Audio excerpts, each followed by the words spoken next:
చైతన్య రథం ప్రేక్షకులకు స్వాగతం, నమస్కారం. జనసేన అధికార ప్రతినిధి కూసుంబడి శ్రీనివాసరావు గారు మనతో ఉన్నారు.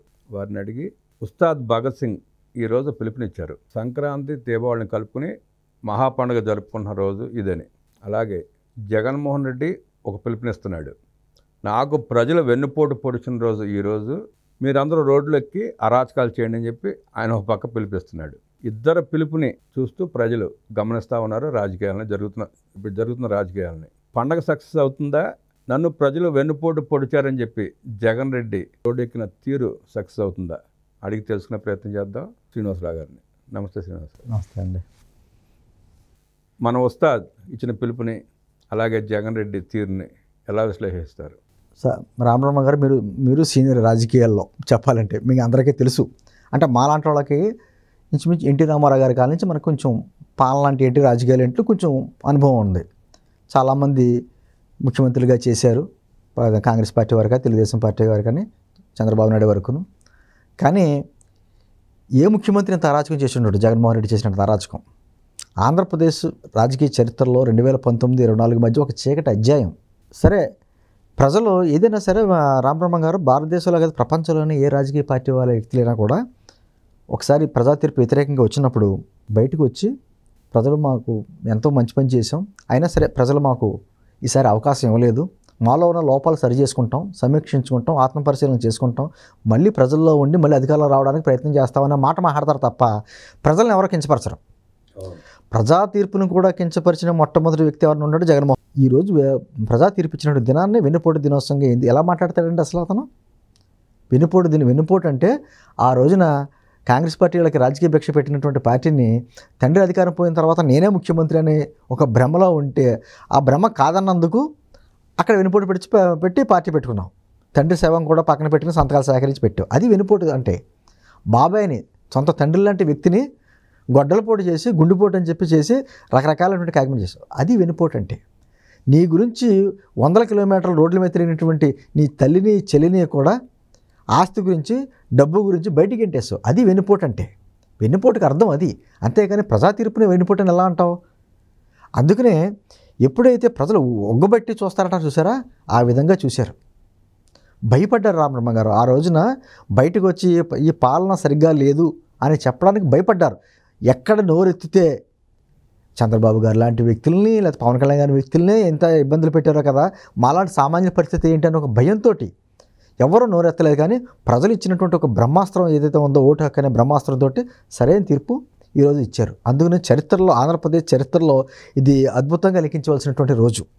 అందుకనే మా పార్టీ కూడా పిలుపునిచ్చింది ఏంటంటే సంక్రాంతి సాయంత్రం ఏమో దీపావళి కార్యక్రమాలు చేయమని. ఎందుకంటే సంక్రాంతి అంటే సహజంగా మనకి కొత్త పంట వచ్చిన రోజున ఆ రోజు సంతోషంగా చేసుకుంటాం, పిండి వంటలు వండుకుంటాం, లేకపోతే రంగురంగుల ముగ్గులు వేసుకోవడం లాంటి కార్యక్రమం. అదేవిధంగా కూటమి పాలన, ఒక సుపరిపాలన వచ్చి ఏడాది కాబట్టి అటు ఆనందకరమైనటువంటి సంతోష కార్యక్రమాలు చేయమని.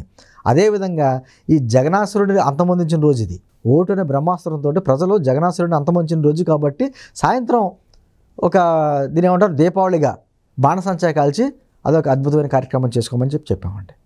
నిజంగా ఏమవుతుందంటే బ్రహ్మమ్మ గారు, గత 5 ఏళ్లలో ఎగుమతులు అంటే గంజాయి, దిగుమతులు అంటే డ్రగ్స్, సుపరిపాలన అంటే వాళ్ళ దృష్టిలో ప్రతిపక్షాలని, ప్రజా సంఘాలని, మీడియాని ఎవరైతే ప్రభుత్వానికి వ్యతిరేకంగా మాట్లాడితే వాళ్ళ గొంతు నొక్కడం, అదే పాలన అనుకున్నాడు. ఇంత వ్యాపారం అంటే మద్యం. చూసాం కదండి, మద్యపాన నిషేధం చేస్తానని చెప్పి అధికారంలోకి వచ్చినటువంటి జగన్మోహన్ రెడ్డి ఈ రోజున ఆ మద్యం లిక్కర్ స్కామ్లో అసలు ఎంతమంది ఉన్నారో లిస్టే తేల్చలేదు. ఇంకా రోజుకో కొత్త కృష్ణుడిలాగా కృష్ణుడు 1, కృష్ణుడు 2లో వస్తానే ఉన్నారు. అది అన్ని వేళ్ళు కూడా ఇటు తాడేపల్లి ప్యాలెస్ వైపు చూస్తున్నాయి. ఈ రోజున అతని పాలనలో రాజధాని లేని రాష్ట్రంగా పరిపాలించినటువంటి రికార్డు కూడా జగన్మోహన్ రెడ్డి ఉంది. దాంతోపాటు పోలవరాన్ని అటకెక్కించి అమరావతిని చంపేసి ఒక పారిశ్రామికవేత్త కూడా ఆంధ్రప్రదేశ్ వైపు చూడాలంటే భయపడేటువంటి పరిస్థితులు తీసుకొచ్చి రాష్ట్రంలో ఉన్నటువంటి ప్రభుత్వ భూముల్ని, ప్రైవేటు భూముల్ని, దేవాదాయ భూముల్ని ఇష్టొచ్చినట్టు గద్దలాలు వాలిపోయి దోసేసుకుని, పైగా ఇప్పుడు ఏమంటాడండి జగన్మోహన్ రెడ్డి, నేను ఇంత అద్భుతమైన పాలన అందిస్తేనే నాకు 11 స్థానాలు ఇచ్చారు ఆంధ్రప్రదేశ్ ప్రజలు, కూటమి ప్రభుత్వానికి ఎడంకాలు కొరత తడుతారు, ఫుట్బాల్లో తంతారని మాట్లాడుతున్నాను. అసలు మాటకి అర్థం ఉందా అతనికి? అంటే అతను రాజకీయాలు పనికిరాడు సార్. అతను ఒక వ్యాపారవేత్త కాబట్టి ఆంధ్రప్రదేశ్ రాష్ట్రంతో వ్యాపారం చేసాడు. వ్యాపారవేత్తగా వ్యాపారవేత్త అనేకంటే కూడా ముఠా నాయకుడేనండి. ఇంకా అది ఇంకా మంచి పేరు ముఠా నాయకుడే అన్నాడు. ఎక్కడ చూడండి, నిన్న తెనాలి వెళ్ళాడు గంజాయి బ్యాచ్ని పలకరించడానికి. వాళ్ళందరి మీద కేసులు ఉన్నాయి తెలుసు, పైగా కేసులు కూడా తన హయాంలో కూడా పెట్టిన కేసులు అని కూడా తెలుసు. వాళ్ళని పలకరించి ఏమంటాడండి అసలు? ఆ స్క్రిప్ట్ రాసిచ్చినాడు ఎవడో తెలియదు, కానీ ఏమంటాడు, కుర్రోళ్ళు యువకులు వాళ్ళు ఏదో చేసుంటారు వయసులో, అవన్నీ కేసులు ఉంటాయి. అసలు ఆ మాటకే దానికి ఏమైనా అర్థం ఉందా? పైగా స్క్రిప్ట్ లేకపోతే చదవలేడు, పలకరింపు కూడా స్క్రిప్ట్ కావాలి.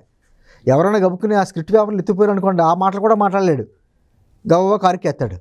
అంటే అటువంటి వ్యక్తి ఆంధ్రప్రదేశ్ రాజకీయాల్లో పుట్టకూడదు పెరగకూడదు, కానీ మన దురదృష్టవశాత్తు పుట్టాడు పెరిగాడు, మనకి మాజీ ముఖ్యమంత్రి కూడా అయ్యాడు. ఆ పక్కనే మీరు గమనిస్తే నిన్న తెనాలి వెళ్ళాడు కదా, వైఎస్ రాజశేఖర రెడ్డి ముఖ్యమంత్రిగా ఉన్నప్పుడు అతి కిరాతకంగా చంపబడ్డ అయేషా మీరా కూడా దగ్గరలోనే ఉంటుంది ఇల్లు. అక్కడ కూడా వెళ్ళి పలకరిస్తే బాగుండేది, నా మైనారిటీ, నా ఎస్సీ, నా బీసీ అని చెప్పుకుంటా కూడా బాగుండేది జగన్ రెడ్డి. అది కదా రామరామ, అక్కడ దాకా ఎందుకంటారు? నిన్న వాళ్ళ గంజాయి బ్యాచ్ని పలకరించాడు. ఆ గంజాయి బ్యాచ్ చేతిలో హత్యాయత్నానికి గురైనటువంటి ఆ కానిస్టేబుల్ భార్య కూడా దళితురాలే, ఎస్సీఏ. మరి ఆవిడ ఎందుకు పలకరించలేదు? అంటే మనం మామూలుగా మనుషుల్లో మంచి చెడు చూస్తారు రామబ్రహ్మ గారు. ఈ వ్యక్తి మంచి వ్యక్తి, ఈ వ్యక్తి చెడు వ్యక్తి అని. అతనేమో కులం మతం చూస్తాడు. ఆ దాని ఓటు బ్యాంక్ రాజకీయాలు కావాలి. ఆ విధంగా అక్కడ మరి డాక్టర్ సుధాకర్ దగ్గర నుంచి డ్రైవర్ సుబ్రహ్మణ్యం వరకు దళితులని ఎంత దారుణంగా హింసించారో మనకు తెలియదా? మరి ఆ దళిత కుటుంబాన్ని ఎందుకు మీరు పరామర్శించలేదు ఆ రోజున? పైగాను ఆ హత్య చేసి డోర్ డెలివరీ చేసిన వ్యక్తికి నువ్వు ఎమ్మెల్సీ పదవి ఇచ్చో, పక్కన కూర్చోబెట్టుకున్నావు, పార్టీని సస్పెండ్ చేసి లెటర్ ఇచ్చి సన్మానం చేశారు, బయటకు వచ్చి ఎంత హడావుడి చేశారు. అంటే ఒక విధమైనటువంటి రాక్షస పాలన చేశాడు. డిస్ట్రక్షన్, ఒక కన్స్ట్రక్షన్ లేదు. ప్రజావేద కూల్చివేత కానించి తన మార్కు అంటూ ఉండాలి. నేను ఒక రాచరికం, నేను రాజు బిడ్డని, మళ్ళీ 30 సంవత్సరాలు నేనే ఉంటాను, ఎలాగ నా దగ్గర దోచుకునే సొమ్ము నా దగ్గర ఉంది, దాంతో ఓట్లు కొనుక్కోవచ్చు. అదేవిధంగా ఇంకా కులం మతం రాజకీయాలుగా రాష్ట్రాన్ని విభజించాను కాబట్టి ఏదో రకంగా ఈ ఓట్ బ్యాంక్ కన్సల్ట్ చేసుకుందాం అనే ఉద్దేశంతో మళ్ళీ 30 సంవత్సరాలు నేనే ఉంటాననే మాటలు. పైగా ఇప్పుడు ఏమంటాడంటే జగన్ 2.1. ఏంటంటే జగన్ 2.0? జగన్ 2.0 అంటే ఈ గంజా బ్యాచ్ని పలకరించడం, లేకపోతేనేమో మర్డర్ల మానభంగాలు చేసి దోచుకున్న వ్యక్తులందరినీ కూడానేమో జైలుకి వెళ్ళి పరామర్శించడం, ఇదే జగన్ 2.0 అంటే. వాళ్ళని పెంచి పోషిస్తారని డైరెక్ట్గా చెప్తున్నాడు. ఎందుకంటే సార్, మామూలుగా రాజకీయ పార్టీలకి ఏదైనా పార్టీలో నాయకుడికి ఎదగాలని కొన్ని లక్షణాలు ఉంటాయి. ఇతను గత చరిత్ర ఏంటి, ఇతను ప్రజా జీవితంలో ఏం చేశాడు, ఇటువంటి త్యాగాలకైనా సిద్ధంగా ఉన్నాడా ఏంటి, ఇటువంటి కాల్కులేషన్ చేస్తారు ఏ పార్టీ అయినా. అతనికి అలా కాదు. ఎన్ని కేసులు ఉన్నాయి, ఎంత దోపిడీ చేశాడు, ఎన్ని అరాచకాలు చేశాడు, ఎన్ని మర్డర్లు చేశాడు. నేను అనుకోవడం రామబ్రహ్మ గారు, నాకు తెలిసి ఆ జార్జ్ విక్టరా ఎవరో ఉన్నాడు గంజాయి బ్యాచ్, నేను నెక్స్ట్ ఎలక్షన్లో తెనాలికి అతను క్యాండిడేట్గా నిలబెడతాడు. ఆశ్చర్యం లేదండి, ప్రకటించిన అతన్ని నువ్వు ఎమ్మెల్యే క్యాండిడేట్ సరిపోతావు అని చెప్పి అతనికి కావాల్సిన వ్యక్తులు కూడా అంతే. మీరు చూడండి, మామూలుగా అందరూ అఫిడవిట్లు ఉంటాయి, వాళ్ళ పార్టీకి సంబంధించిన నాయకులు అందరూ అఫిడవిట్లు కనీసం 9-10 పేజీలు ఉంటాయి అన్ని కేసులతోటి. ఆయనదేమో ఏకంగా 30 పేజీల పైన ఉంటుంది ఒక పుస్తకమే. అంటే అటువంటి వ్యక్తులు ఆ పార్టీలో ఉండాలి, కొనసాగాలి అంటే ఇటువంటి దుర్మార్గాలు అక్రమాలు చేసిన వ్యక్తులు ఉంటారు. ఏ విధంగా ఈరోజు అంటే నేను పదే ఎందుకు చెప్తున్నామంటే, ప్రజా తీర్పు ఇచ్చినటువంటి దినాన్ని వెన్నుపోటు దినోత్సవంగా ఎలా మాట్లాడతావు? చేయాలి. కోడికత్తి దినోత్సవం, గొడ్డలపోటు దినోత్సవం, గులకరాయి దినోత్సవం, ఇటువంటి దినోత్సవాలు చేసుకోవాలి. దానికి నువ్వు అర్హుడు. ఏ విధంగా నువ్వు ప్రజా తీర్పును వ్యతిరేకిస్తావు అంటే రాజకీయాల్లో నువ్వు ఇంకా పనికిరావు అన్నమాట. తనకి ఇచ్చినటువంటి 11 స్థానాలకు పరిమితమైనా కూడా ఇప్పటికే ఏదో ప్రత్యేకించి అతను ఏదో రాజ్యాంగం రాసిచ్చినట్టు నాకు ప్రతిపక్ష నేత హోదా కావాలి ఇటువంటి మాటలు. పైగా నేనే వచ్చేస్తున్నాం, మనమే వచ్చేస్తున్నాం. నేను పదే చెప్తూ ఉంటాను రామబ్రహ్మ గారు, మనకు 2047కి ఒక లక్ష్యం పెట్టుకున్నాం, స్వర్ణాంధ్రప్రదేశ్ లక్ష్యంగా. ఆ విధంగా ప్రణాళిక చేసి ఏ విధంగా ముందుకెళ్లాలని మనకు ఒక లక్ష్యం ఉంది, రాష్ట్రం అభివృద్ధి చెందాలనే ఉద్దేశంతో. ఆయన 2047లో కూడా ఆయన రాజకీయాలు అంటూ ఉంటే మనిషి 2047లో కూడా ఇదే మాట చెప్తాడు, మళ్ళీ మనమే వచ్చేస్తున్నాం, మన పాలన వచ్చేస్తుంది, ఇదే మాటలు. అంటే ఇప్పటికైనా ఒక అతనిలో పరివర్తన కానీ మార్పు కానీ ఏదైనా వస్తుందంటే ఖచ్చితంగా రాదండి. ఎందుకంటే రాజకీయాల్లో ఉండవలసిన వ్యక్తి కాదు అతను. ఇప్పటికీ పదే మాట్లాడతా వాళ్ళ పేపర్ చూశాను సార్, అలా ఏం వేడుపు, ఏం గోల, అసలు అన్ని పేజీలు తడిసి ముద్దయిపోయినాయి. ఈ చేతితో పట్టుకుంటే పేపర్ చిరిగిపోద్దాం అన్నట్టుగా ఉంది. అంతా వైఎస్ఆర్ కాంగ్రెస్ పార్టీ వాళ్ళు ఏడుపుతోటే ప్రింట్ అయినట్టుగా ఉంది పేపర్. అసలు ప్రతి పదం రాసుకుంటూ వెళ్ళిపోయి, అసలు రాష్ట్రంలో శాంతి భద్రతలు లేవు, ఒక అభివృద్ధి లేదు, ఒక పథకాలు లేవు, ఒక ఆర్థికంగామైనటువంటి విధానం లేదు. ఏడుపు. గత 5 సంవత్సరాలనేమో ఆహా ఓహో అద్భుతమైన అబద్ధాలు రాశారు, ఇప్పుడేమో ఏడుపులు పెడబొబ్బలు ఆ పేపర్. మీరు ఆ పేపర్ చూస్తే ఒకసారి మనం గతంలోకి వెళ్తే రాజశేఖర రెడ్డిగా ఉన్నప్పుడు ప్రారంభించిన పేపర్ అది. ఇందిరా టెలివిజన్స్ అని చెప్పి మొదలుపెట్టారు, సంస్థ ఒకటి పెట్టి. ఆనాడు కాంగ్రెస్ ప్రభుత్వాన్ని, కాంగ్రెస్ పెద్దల్ని నమ్మించాడు, మనకు పేపర్ లేదు, మనం పేపర్ పెట్టుకుంటున్నాం అని చెప్పి. దానికి వాళ్ళు కూడా అంగీకరించి అనుమతులు ఇప్పించినట్టున్నారు ఢిల్లీ నుంచి. దాన్ని కూడా కబ్జా చేశారు తండ్రి కొడుకు ఆఖరికి. వెన్నుపోటు అంటే అది అది కదా అక్కడి నుంచి మొదలైంది. అసలు వాళ్ళ రాజకీయ జీవితం అండి. మీరు ఎన్ని అనుకున్నా కొంతమంది, నేను పొద్దున ఒక ఛానల్లోకి వెళ్తే ఛానల్లో కూడా ఒక వ్యక్తులు ఏమంటారంటే ఆరోగ్యశ్రీకి ఆయనే మొదలుపెట్టాడు, లేక ఫీజు రియంబర్స్మెంట్ ఆయనే మొదలుపెట్టాడు. ఆరోగ్యశ్రీ పాపం సత్య రామలింగరాజు గారు అతని ఊహలోంచి వచ్చింది అది. సరే అతను ఏదో కేసులో ఉన్నాడు, అది పక్కన పెట్టండి. నేంటుంది సరే ఆరోగ్యశ్రీ వచ్చింది, ప్రశ్న వచ్చింది కాబట్టి మనం అంతమంది జరిగింది మనం మాట్లాడుకుందాం. రాజశేఖర రెడ్డి ముఖ్యమంత్రి కాకముందు ప్రభుత్వ ఆసుపత్రులు అద్భుతంగా పనిచేసేటివి. అన్ని చోట్ల జిల్లా ఆసుపత్రులు కానివ్వండి, లేకపోతే నియోజకవర్గ స్థాయి, మండల స్థాయిలో కూడా హాస్పిటల్స్ బ్రహ్మాండంగా పనిచేసాయి. వాటినంటిని కుప్ప కూల్చి తన స్వలాభం కోసం తీసుకొచ్చింది ఆరోగ్యశ్రీ. ఎస్ అండి. కార్పొరేట్ హాస్పిటల్కి సంబంధించిన ఒక వ్యక్తి ఒకసారి నాతో మాట్లాడాడండి. ఆరోగ్యశ్రీ పథకం అంటూ లేకపోతే మా కార్పొరేట్ హాస్పిటల్లో 80% 90% మూసుకోవాల్సిందే. అక్కడ ఒక చెకింగ్ లేదు, విధానం ఉండదు కదండి. వాడు 4,000 అయింది, 40,000 బిల్లు వేస్తే మామూలుగా సాధారణంగా వైద్యం చేయించుకునే వ్యక్తి అనుకుంటాడంటే 40,000 నా ప్రభుత్వం ఊరిని ఇచ్చింది అనుకుంటాడు తప్ప, నీకు వచ్చింది 4,000 రా బాబు జబ్బుకి అని అనుకోడు కదా. హాస్పిటల్ ఇచ్చిన డబ్బులు కక్కుర్తిపడి ఆరోగ్యశ్రీ తీసుకొచ్చాడు తప్ప దాంట్లో ఎటువంటి మంచి జరగల. అదే ఫీజు రియంబర్స్మెంట్లో కూడా అంతే వచ్చేసింది సార్. ఫీజు రియంబర్స్మెంట్ కూడా చంద్రబాబు నాయుడు గారు 2002లో మొదలు పెట్టాడు. కానీ ఇతను పెట్టిన తర్వాత ఏదో దోపిడీ జరిగింది, పుట్టగొడుగుల్లో కాలేజీలని వచ్చినాయి. అంటే నేను అంటుంది ఈ రాష్ట్రానికి దరిద్రం ఏదైనా అంటే వయసు కుటుంబం, దాంట్లో మోమాట లేకుండా చెప్తున్నాను. ఇన్ని రకాలుగా పోలవరం గురించి, అది పోలవరం అతను ఏదో మొదలెట్టినట్టు, అక్కడేదో మళ్ళీ గవర్నమెంట్ వచ్చి ఉంటే నాకు తెలిసి అక్కడేదో విగ్రహం కూడా ఏర్పాటుకి ప్రయత్నాలు చేశారు వీళ్ళు. అంటే ఏ విధంగా మాట్లాడతారో తెలియని వ్యక్తులు. అంటే మామూలుగా అంటే ప్రతిపక్షం అంటే రియాక్షన్ ఇవ్వడం కాదు, ప్రభుత్వానికి సరైన సలహాలు సూచనలు ఇవ్వడం, ప్రజల తరపున ప్రజల గొంతుగా నిలబడడం, అటువంటి అర్హత విధానం జగన్మోహన్ రెడ్డికి కానీ ఆ పార్టీకి కానీ లేదు. మామూలుగా వచ్చి బయటకు వచ్చి అన్ని సొల్లు కబుర్లు. నిన్న ఏదో ఒక జీవో గురించి అప్పుడే కాపులు కరివేపాకుల్లో తీసేస్తారని కాపు సామాజిక వర్గాన్ని రెచ్చగొట్టే ప్రయత్నాలు. అసలు కాపు సామాజిక వర్గానికి నువ్వేం చేస్తావు జగన్మోహన్ రెడ్డి?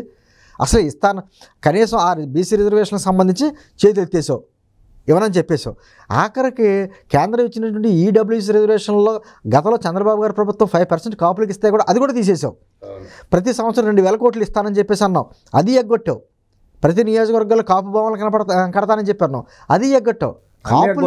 కాపుల్ని vote bank వాడుకున్నదే Jaganmohan Reddy. 5% నేను ఇవ్వలేను, ఇచ్చే అవకాశం లేదని స్పష్టంగా చెప్పాడు. తునిలో చెప్పినటువంటి అటువంటి వ్యక్తి మరి కాపుల గురించి ఏదో మాట్లాడడానికి, కాపులకి ఏదో అండగా ఉన్నట్టు మాట్లాడడానికి ఎక్కడ ఉంది అర్హత? నిన్న కాపు నాయకులు అందరినీ బయట తీసుకొచ్చాడంటే వాళ్ళ బుధనమే గన్నెట్టాడు. ఆ నలుగురు వాళ్ళు వచ్చి మళ్ళీ కాపులకి ఏదో కొట్ట ప్రభుత్వం ఏదో చేసేస్తున్నట్టుగా పెద్ద ఏడుపులు పెడబబ్బలు. సార్ సందర్భం వచ్చింది కాబట్టి గుర్తు చేసుకున్నాం ఒకసారి. తుని రైలు దహన సంఘటన కూడా కాపు ఉద్యమ నాయకులకు సంబంధం లేనిది, అది మనకు తెలిసిందే. బోమన కరుణాకర్ రెడ్డి కాకినాడ కేంద్రంగా కూర్చుని తన గుండాలను తీసుకొచ్చి దహనం చేపించింది అది. ఆ రోజునండి ఎన్నికల ముందు పవన్ కళ్యాణ్ గారు కిర్లంపూడి సభలోనే ఒకసారి మాట్లాడారు. ఎప్పుడు ఇటువంటి గోదావరి జిల్లాలో ఎటువంటి ఘటనలు జరగలేదు. నిజంగా ఆ రోజు అదృష్టం బాగుండే ఆ రత్నాచల్ ఎక్స్ప్రెస్లో పబ్లిక్ ఎవరు లేరు కాబట్టి సరిపోయింది, కానీ లేకపోతే మరో గోద్రా కింద ఘటన కింద అయిపోయేది, అంతకంటే ఘోరం అయిపోయేది.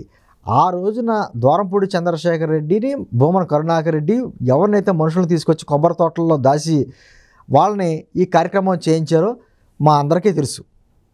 అటువంటి కేసులని యాక్చువల్గా కేసులు కొట్టేసి తర్వాత జీవో ఉపసంహరించుకున్నారు. కానీ నేనేమనుకుంటానంటే వ్యక్తిగతంగా నేను అనుకుంటాను ఖచ్చితంగా దాని ఎక్కడ ఎవరున్నారో మొత్తం బయట లాగాలి సార్. అక్కడ జగన్మోహన్ రెడ్డి ఆ సంఘటన కేసును విరమించుకోవడానికి కారణమే అదండి.